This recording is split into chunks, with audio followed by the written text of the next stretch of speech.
Sonia, pour votre soutenance du thème qui va se dérouler donc, qui va commencer par un exposé de 45 minutes. Je vais en profiter pour effectivement présenter les membres du jury. Donc Patrick Brésillon, qui est professeur des universités à l'Université Paris 6, qui est rapporteur.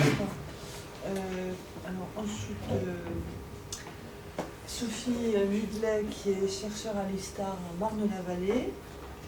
Alain Mille, je ne le présente pas, tout le monde le connaît. Oui, oui.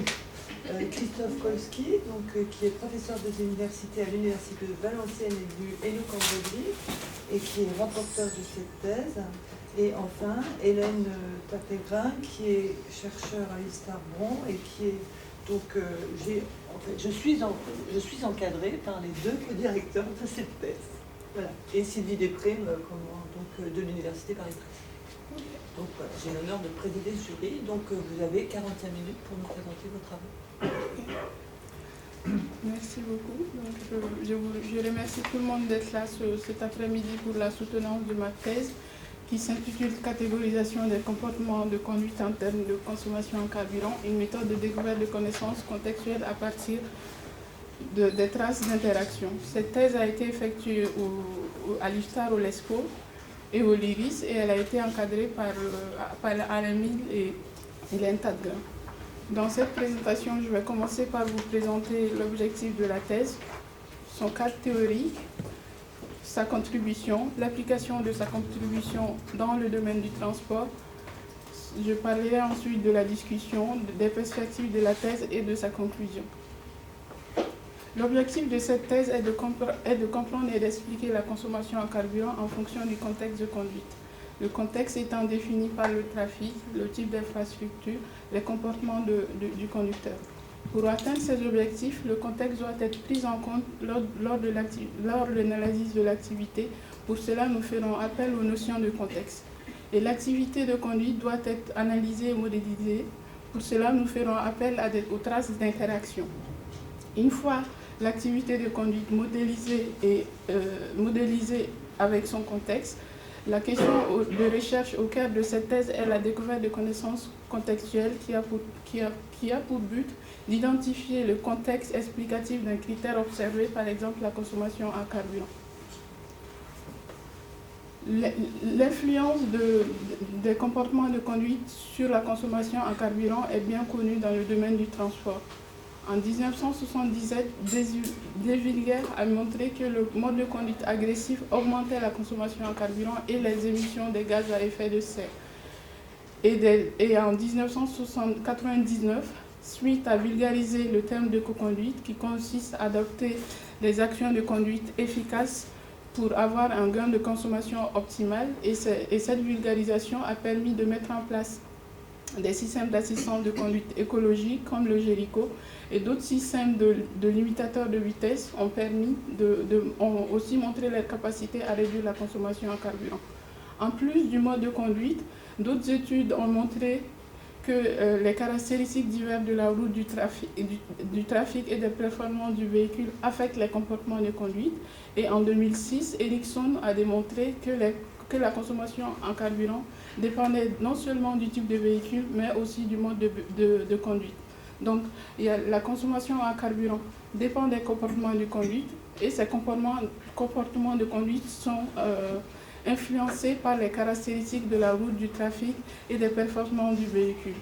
En résumé, on peut dire que la consommation en carburant est dépendante du contexte de conduite qui va être défini par les comportements de l'usager, le type de véhicule, le trafic et les caractéristiques de la route. C'est pourquoi dans cette thèse, on s'est intéressé au contexte pour expliquer la consommation en carburant. Dans la littérature, on peut trouver plusieurs définitions du contexte qui sont souvent fonction du domaine d'application. Par exemple, celle de Schillit, qui est située dans la localisation, décrit le contexte comme étant constitué de la localisation, la description des personnes et des objets qui sont aux alentours de cet emplacement.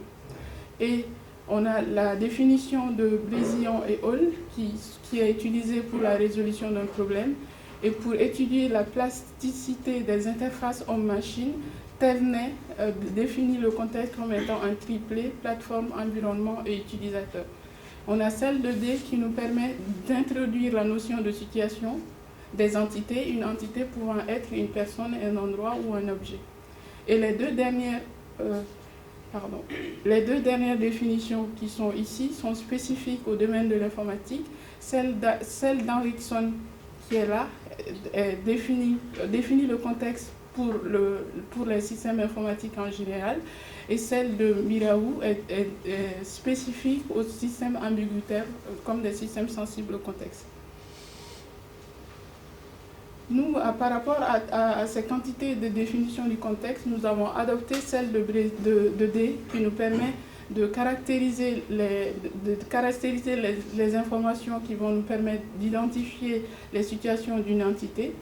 Et pour pouvoir définir ces entités-là, nous utilisons les composants contexte de Bazir et Brésillon qui vont nous permettre d'identifier les différentes entités user, item, environnement et observer qui sont impliquées dans l'activité de conduite, dans l'activité en général, pour pouvoir définir son contexte. Nous allons rentrer plus en détail dans les diapos suivantes. Une fois les définitions sur lesquelles on a adopté, la question de modélisation de contexte est beaucoup traitée dans la littérature.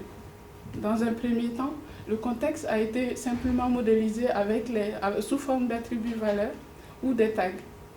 Il a ensuite été modélisé avec les modèles graphiques ou orientés objets qui permettent de prendre en charge la complexité des informations contextuelles.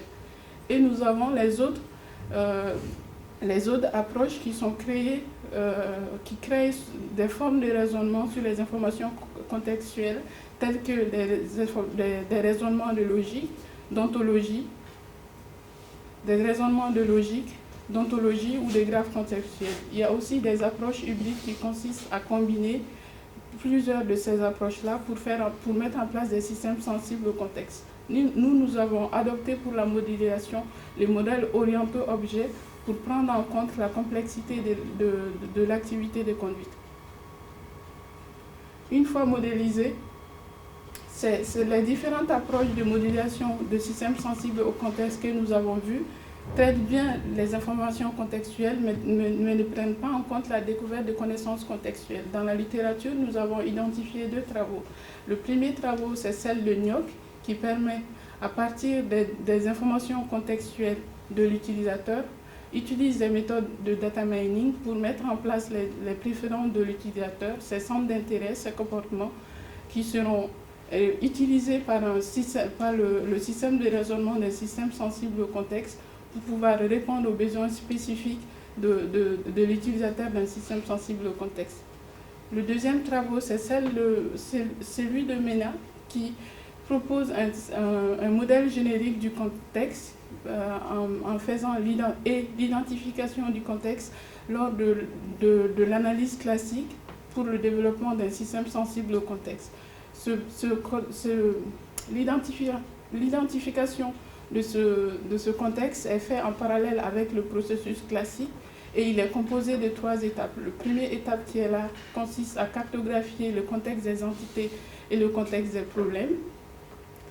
Et la deuxième étape consiste à faire la découverte du modèle de contexte mis en place. Pour cela, il utilise 2 types de raisonnement. Le premier type de raisonnement pour extraire le contexte des entités et le deuxième type pour extraire le contexte de résolution des problèmes. Et la dernière étape, qui est l'étape d'opéralisation, consiste à faire la transcription du modèle identifié dans un langage formel de représentation. Ces 2 approches font de la découverte de connaissances contextuelles et nous, ce qu'on propose, on propose d'utiliser la méthode de data mining utilisée par Nyok et l'expertise de MENA pour mettre en place un processus unique de découverte de connaissances contextuelles qui utilise le data mining et l'expertise de l'analyse. Pour cela, nous faisons appel aux traces d'interaction. Ces traces d'interaction sont généralement des empreintes qui sont laissées volontairement ou non dans un environnement. Et dans le contexte de l'informatique, ces empreintes sont considérées comme des empreintes numériques. Pour pouvoir exploiter ces empreintes-là pour les passer d'un statut empreinte à un statut de connaissance, l'observateur doit être averti pour pouvoir distinguer, interpréter et exploiter ces traces. L'équipe du LIRIS a proposé les traces modélisées pour représenter ces traces numériques sous forme d'objets observables qui peuvent être manipulés pour inférer des nouvelles connaissances qui permet en fait de passer de traces numériques à des connaissances. Ces traces modélisées sont utilisées dans plusieurs domaines et dans le domaine du transport, ils sont utilisés pour la construction d'un modèle générique de situation de conduite qui a été effectué par Georges Jean et Benoît et Materne, qui a permis en fait de synthétiser les modèles de situation de conduite en un seul modèle unique avec les réseaux de Petri. Et ces traces modélisées permettent de représenter l'activité par les événements séants observables qui le décrivent. Ils fonctionnent de la manière suivante. On parle d'une trace collectée qui va nous permettre d'extraire les données brutes d'une activité. Et à partir de cette trace qui est constituée d'obsèles, de plusieurs obsèles qui sont ici, et chaque obsèle sera décrit dans un modèle de trace par son type d'obsèle, l'unité temporelle, sa liste d'attributs et les relations qui peuvent exister entre ces obsèles et les autres obsèles. À partir de la trace collectée, on peut effectuer des opérations de transformation qui vont permettre de rajouter de nouvelles connaissances à ces traces-là. Et cette transformation va donner lieu à de nouvelles traces qu'on appelle les traces transformées. Et ces traces transformées contiennent à leur tour des obsèles qui sont décrits par les obsèles ici. Et ces obsèles ont à leur tour sont définis dans un modèle de traces qui leur permet de définir le type d'obsèle, l'unité temporaire. Et en fonction à partir de la trace transformée, on peut effectuer d'autres transformations sur ces traces transformées. Maintenant, j'ai fini la partie cadre théorique de la thèse. Je vais vous présenter la partie contribution. La contribution principale de cette thèse, c'est une méthode de découverte de connaissances contextuelles. Elle est composée de 5 étapes. Elle part de l'analyse de l'activité ici et vous avez les différentes étapes qui sont décrites là, qu'on verra en détail dans les diapos suivantes. C'est une méthode qui est une évolution du cycle de découverte de connaissances de Fayad et Hull. Elle permet de la prise en compte du contexte lors de l'analyse de l'activité. Elle est interactive parce que c'est l'analyse qui guide les différentes étapes et il lui est possible à chaque étape d'introduire ses connaissances pendant le processus d'analyse. Et il est interactif parce que plusieurs boucles sont nécessaires pour la découverte de connaissances contextuelles. La première étape, qui est l'étape de définition des composants contexte, utilise le modèle de composants contexte de Basile et Bézillon, qui permet à l'analyste en fait, d'identifier les différentes entités qui sont constituées, c'est-à-dire qui sont impliquées dans l'activité, comme l'entité user, l'entité item et l'entité environnement, et de définir les relations qui sont entre ces différentes entités. Et l'entité observeur, pour nous, il va permettre de décrire les objectifs d'analyse, le paramètre à expliquer ou à comprendre. Et ces différentes entités vont être, le contexte de ces différentes entités vont être modélisés pour enfin identifier le contexte explicatif d'un critère observé d'une analyse ici. Et à partir de ce modèle composant de Basile et Bézillon, nous avons modélisé notre contexte de la manière suivante. Une activité avec le modèle UML, le diagramme des classes. L'activité est composée de plusieurs situations qui, à leur tour, sont, le contexte de l'activité est composé des contextes des composants, des différentes composants que nous avons vus dans le diapo précédent. Et ça nous permet en fait de faire la découverte des connaissances contextuelles à partir des contextes des différentes situations identifiées. Et la deuxième étape de la méthode, c'est l'étape de collecte et préparation des données qui est constituée de 3 opérations. L'opération d'exploration des données qui consiste à se familiariser avec les données. L'opération de préparation consiste à nettoyer et créer des nouveaux paramètres ou des indicateurs. Et l'opération de contextualisation consiste à créer et nettoyer les paramètres contextuels sur les différentes entités que nous avons décrites dans le modèle des composants contexte. La troisième étape de la méthode, c'est l'étape de la construction de la base de connaissances. Ça permet en fait de créer des connaissances qui seront exploitées dans la phase suivante par les MTRAS. Dans cette base de connaissances qui est ici, nous avons 3 types de règles. On a les règles de segmentation, les règles de catégorisation du critère observé, les règles de classification qui vont permettre de classer les séquences en fonction du critère observé, et ces règles seront de la forme si condition alors. Et la 4e étape, qui est l'étape de processus d'assistance à la découverte des connaissances contextuelles, va dans un premier temps faire la représentation avec les MTRAS. Donc on va partir d'une trace collectée, on va utiliser les règles de segmentation pour segmenter l'activité de conduite avec les transformations qui est effectuée ici. On va segmenter l'activité en plusieurs situations. Et à partir de cette segmentation de l'activité, on va étiqueter les situations en fonction du critère observé avec ces transformations-là. Et nous allons sélectionner les situations homogènes pour pouvoir identifier les contextes explicatifs du critère observé.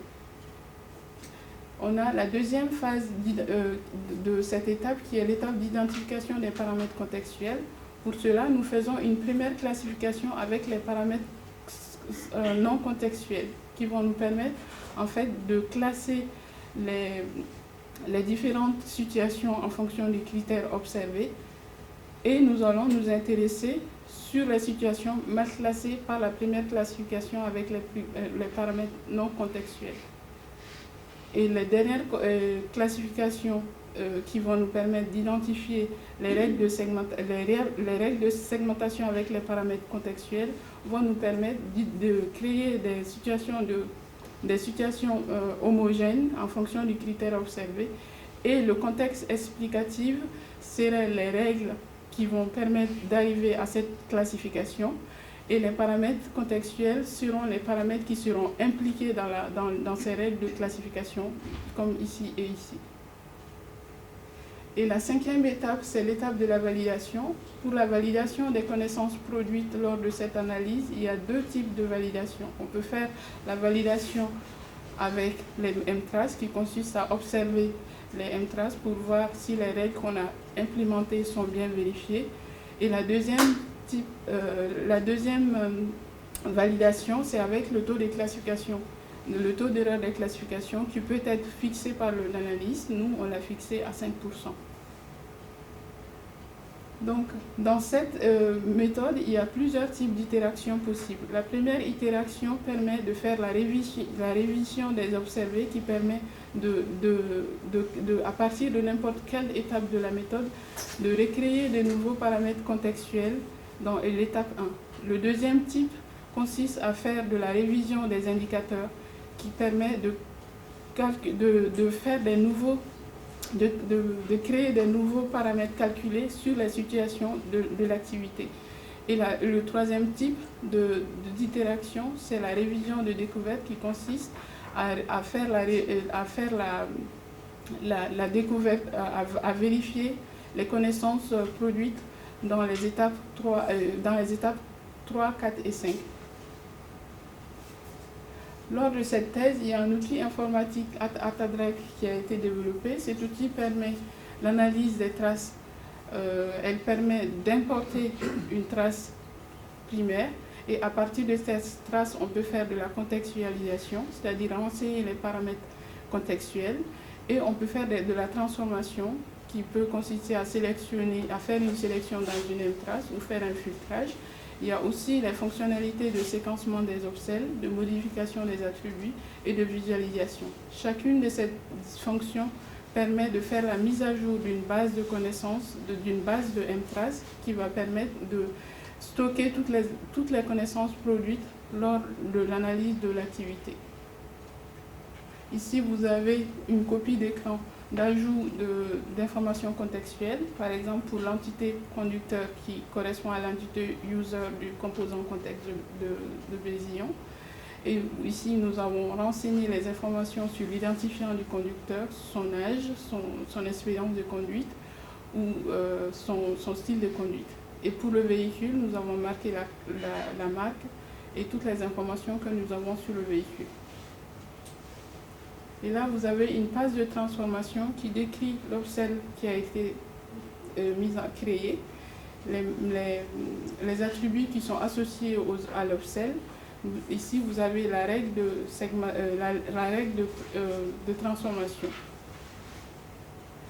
Et là, vous avez la fonction une copie d'écran pour le séquencement d'une phrase qui permet de créer une séquence temporelle des obsèles à partir d'une phrase.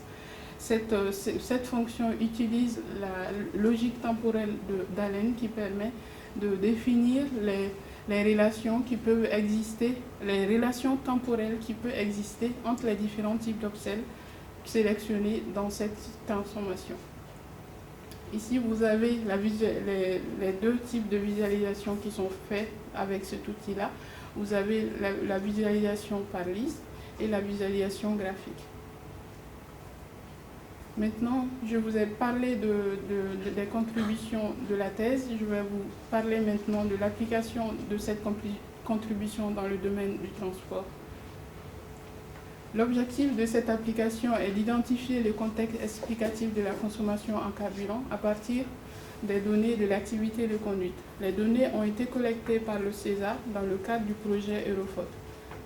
En tout, nous avons utilisé 1248 trajets qui ont été effectués par 19 participants. La collecte des données a duré une année. À partir de ces données-là, nous allons faire l'étape 1 qui consiste à définir les composants contexte de l'activité de conduite. Pour cela, nous nous sommes inspirés du composant contexte de Basile-Bézillon.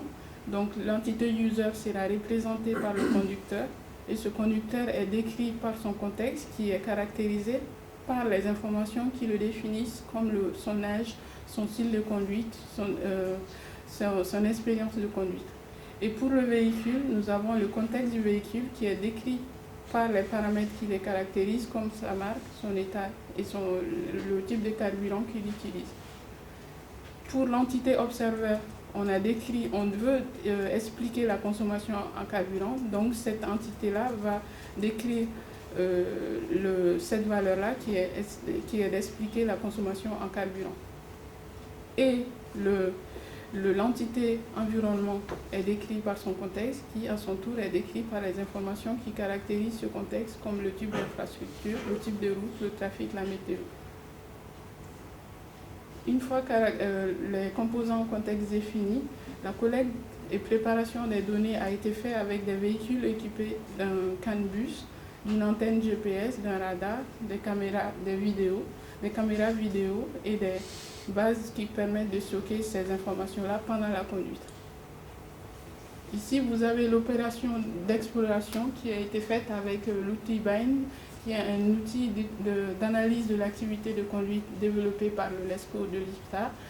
Et avec cet outil-là, on peut visualiser et l'environnement de conduite et les actions et les comportements du conducteur qui sont sur ces différentes interfaces. Et on peut aussi observer les paramètres instantanés comme la vitesse, l'angle du volant. L'opération de préparation a permis de préparer 67 paramètres qui décrivent l'activité comme la vitesse, l'accélération, le régime moteur. Et l'opération de reformulation a permis de faire la discrétisation des paramètres instantanés comme le régime moteur.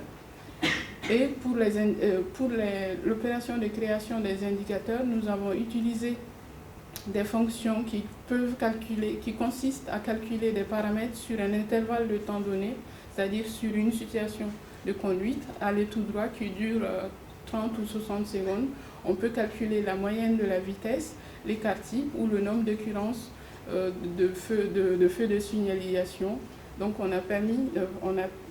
ces créations de ces paramètres permettent en fait de caractériser les situations de conduite qui vont décrire l'activité. Et la dernière étape, c'est la contextualisation. Ça permet d'instancier les paramètres contextuels des entités, comme le style de conduite du conducteur et les paramètres contextuels comme le trafic.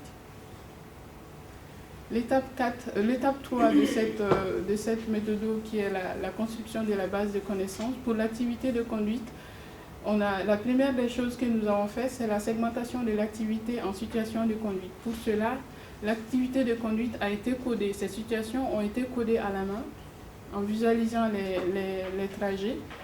Et maintenant, on a utilisé des méthodes de fouille de données pour extraire des règles qui peuvent être utilisées pour faire la sélection automatique de ces situations. Pour cela, nous utilisons les arbres de décision qui ont pour objectif de créer des groupes de situations homogènes en fonction d'un paramètre à expliquer, comme les situations aller tout droit, virage à gauche et virage à droite.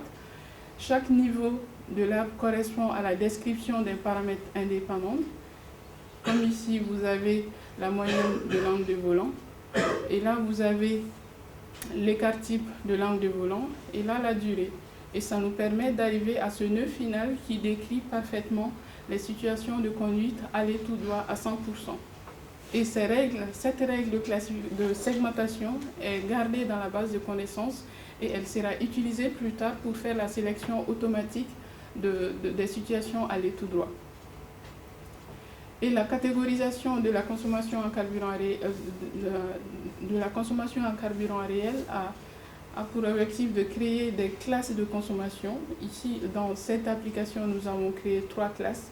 La classe faible qui correspond à 25% des situations, la classe moyenne qui correspond à 50% et la classe forte qui correspond à 25%. Et en tout, 12 622 situations de conduite aller tout droit ont été caractérisées et cette base a été divisée en 2 parties, en 60% pour la base d'apprentissage et 40% pour la base de test. Et la dernière règle de classification que nous avons mis en place, c'est de faire la classification des situations de conduite aller tout droit en fonction de la consommation en carburant, faible, moyenne et faible. Et ces règles de classification nous permettent en fait de faire la segmentation des différentes situations. Ici, vous avez un nœud qui est totalement homogène et qui contient les situations d'aller tout droit qui ont une consommation en carburant forte. Et ce nœud, c'est un nœud qui décrit les situations en situation de carburant moyenne. Et ces nœuds qui sont ici, vous voyez bien que ces nœuds sont hétérogènes. Ce sont ces nœuds-là sur lesquels nous allons utiliser les paramètres contextuels pour pouvoir segmenter les différentes classes de consommation. Les règles de ces nœuds-là sont gardées dans la base de connaissances pour être exploitées par les MTRAS. Et celles qui sont en rouge, c'est celles sur lesquelles nous allons continuer avec les paramètres contextuels. Donc l'étape 4, qui est l'étape d'assistance à la découverte de connaissances, permet dans un premier temps de faire la représentation de l'activité par les MTRAS. Donc nous allons utiliser les règles qui ont été découvertes dans la phase précédente pour mettre en place les MTRAS avec les transformations. Ensuite, nous faisons la sélection des paramètres contextuels pour enlever l'effet dynamique qui permet l'effet des paramètres physiques qui permet d'expliquer une partie de la base d'apprentissage, une partie des situations de conduite et l'autre partie qui est les parties mal classées, c'est sur cette partie-là que nous allons nous intéresser. Et dans un premier temps, une première observation de ces MTRAS ont permis d'identifier des paramètres temporels et ces paramètres temporels ont été ajoutés lors de l'analyse de l'activité. Et la deuxième phase de cette processus consiste à faire la classification des situations mal classées avec les paramètres contextuels de chaque entité. Et à chaque fois, nous sélectionnons l'entité qui a le meilleur taux de classification et nous répétons plusieurs fois cette classification avec les autres entités restantes pour pouvoir identifier les contextes explicatifs de la consommation en carburant. Ici, dans ce cas d'application, la première entité retenue, c'est l'entité environnement de conduite, qui est traduite par le trafic. Et ça nous a permis de mettre ces différentes règles qui correspondent à des contextes. Et pour le premier contexte, on a une situation où il n'y a pas de véhicule contraignant, la consommation est classée faible. La deuxième règle, il y a le trafic est libre et malgré un véhicule de devant, la consommation elle est toujours classée en faible. Et cette troisième règle qui décrit le contexte d'un trafic contraint ou très contraint avec un véhicule précédent très contraignant, cette situation se classée en forte. Et la dernière règle qui permet en fait de classer les situations avec un trafic contraint et avec un véhicule précédent contraignant, ces situations sont classées en moyenne. Cela a permis de classer 64% des situations mal classées et a permis d'identifier 4 contextes qui vont être introduits dans les classifications suivantes. La deuxième entité retenue, c'est l'entité conducteur. Et nous avons les différents contextes qui sont décrits par les règles suivantes. La première règle concerne les conducteurs agressifs qui sont dans une situation de trafic libre qui était classée en faible. Avec ces conducteurs non agressifs, ces situations sont toujours classées en faible. Et la deuxième règle définit les situations de trafic contraint avec les conducteurs toujours non agressifs. Ces situations sont classées en moyenne. Et la troisième règle qui décrit les situations de trafic libre qui étaient classées en faible dans les classifications précédentes avec les conducteurs agressifs. Avec les conducteurs agressifs, ces situations sont reclassées en consommation forte. Et la dernière règle, et cela nous permet de classifier 73% des situations mal classées et ça a permis aussi d'identifier 4 contextes qui vont être introduits dans les classifications suivantes avec les paramètres, avec les autres entités. Donc, la dernière entité retenue, c'est l'entité environnement de conduite qui est décrite par l'infrastructure. Et avec cette dernière classification, les conducteurs non agressifs en trafic fluide sont généralement classés en faible, sauf s'ils sont sur une portion où il y a beaucoup de feux de signalisation. Ces situations sont classées en moyenne. Donc il y a un reclassement des situations, un reclassement de la consommation en carburant dans ces situations-là.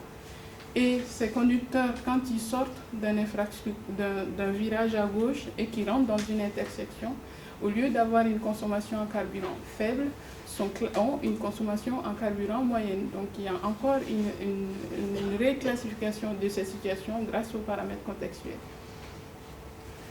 Et pour les conducteurs non agressifs en trafic contraint, nous avons une consommation en carburant forte, sauf quand ces conducteurs sortent d'un tunnel. Ils ont une classification, une consommation en faible. Il y a donc un reclassement de la consommation en carburant. Et la dernière règle qui concerne les conducteurs agressifs qui sont en consommation forte en général, sauf quand ils sont en rural. En conduite rurale, ils sont classés en consommation faible. Il y a encore un reclassement de ces situations-là dans ce contexte-là. Cela a permis de classifier en tout 78% des éléments mal classés. Donc sur l'ensemble des situations aller tout droit de la base d'apprentissage, 82% ont été bien classés avec les paramètres non contextuels Et 78% des situations mal classées ont été reclassées avec les paramètres contextuels, soit en tout 13,4% de l'ensemble de la base de connaissances. En tout, nous avons un taux de classification global de 87,3%, soit un taux d'erreur de 3,7%. Les règles de classification contextuelle sont conservées dans la base de connaissances. Elles seront utilisées sur les MCLASS pour enrichir la base de connaissances des MCLASS. Et le contexte explicatif de ces situations sont décrits par les règles de classification identifiées et les paramètres impliqués dans ces règles-là sont les paramètres explicatifs de la consommation en carburant, comme le temps de collision, le trafic, l'ID du conducteur, le type de route, l'infrastructure avant et après. Et l'étape 5 qui est l'étape de la validation. Pour la validation, nous avons choisi la validation avec les taux de classification. Nous avons la base d'apprentissage et la base de test. Nous voyons que le taux de classification de la base d'apprentissage et de la base de test sont très très proches, ce qui nous permet de dire que la classification, les règles découvertes sont robustes, sont stables sur le niveau de jeu de données pour la classification des paramètres non contextuels. Et pour la classification des paramètres contextuels, le taux de classification sur la base d'apprentissage et la base des tests sont proches aussi, ce qui nous permet d'avoir une fiabilité sur les règles qu'on a pu mettre en place. Maintenant, je vais vous parler de la discussion des perspectives et conclusions de cette thèse. Cette thèse a permis de mettre en place une méthode de découverte de connaissances contextuelles qui a été utilisée dans le domaine du transport pour expliquer la consommation en carburant. Elle a permis classifier d'expliquer une grande variabilité de la consommation en carburant en fonction du contexte. Et les paramètres extraits de cette classification représentent les paramètres explicatifs de la consommation en carburant. Et ces paramètres qui ont été identifiés sont ceux qui sont connus de la littérature. En plus des paramètres connus de la littérature, nous avons identifié le type d'infrastructure avant et après. Ces deux paramètres-là n'étaient pas connus de la littérature avant. Et cette méthode a permis de caractériser les situations dans lesquelles ces paramètres sont influents, comme par exemple les conducteurs non agressifs en trafic contraint consomment moyennement en général, sauf quand ils sortent d'un tunnel où ils consomment faiblement. Donc ça permet de faire un reclassement de ces situations des conducteurs non agressifs. Donc la discussion. La méthode d'ingénierie de connaissances mise en place est une évolution du cycle de découverte de connaissances de Fayad et Hall. Elle permet d'intégrer la notion de contexte dans l'analyse de l'activité, d'intégrer l'expertise de l'analyse et la puissance des méthodes de fouille de données. Elle permet d'assister l'analyse dans la découverte de connaissances contextuelles pour identifier le contexte explicatif d'un critère observé. Les limites que nous pouvons citer de cette méthode, c'est la segmentation qui est nécessaire pour cette analyse-là, parce qu'on est obligé de travailler sur des situations homogènes de l'activité. On ne peut pas travailler sur l'activité en général, on est obligé de travailler sur des situations homogènes. Et la deuxième limite, c'est le volume important de données. Pour pouvoir utiliser cette méthode, il faut avoir un certain volume de données pour pouvoir utiliser les méthodes de fouille de données.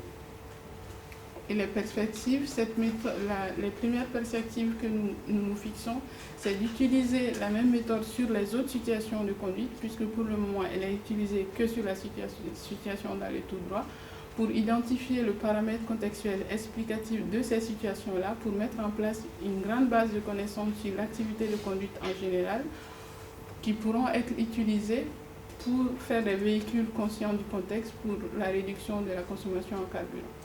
Cette méthode peut être utilisée aussi pour analyser les incidents routiers dans le but d'identifier les contextes explicatifs de ces incidents et les comportements des conducteurs dans ces situations d'incidence. Et cette méthode peut être utilisée dans le domaine de robotique pour identifier les situations critiques qui nécessitent un changement de comportement en fonction du contexte.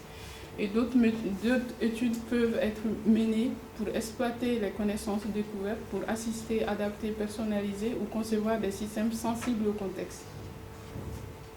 En conclusion, la thèse a permis de mettre en place une méthode de découverte contextuelle qui permet d'identifier les contextes explicatifs d'un critère observé et qui est basée sur l'observation de l'analyse grâce aux traces.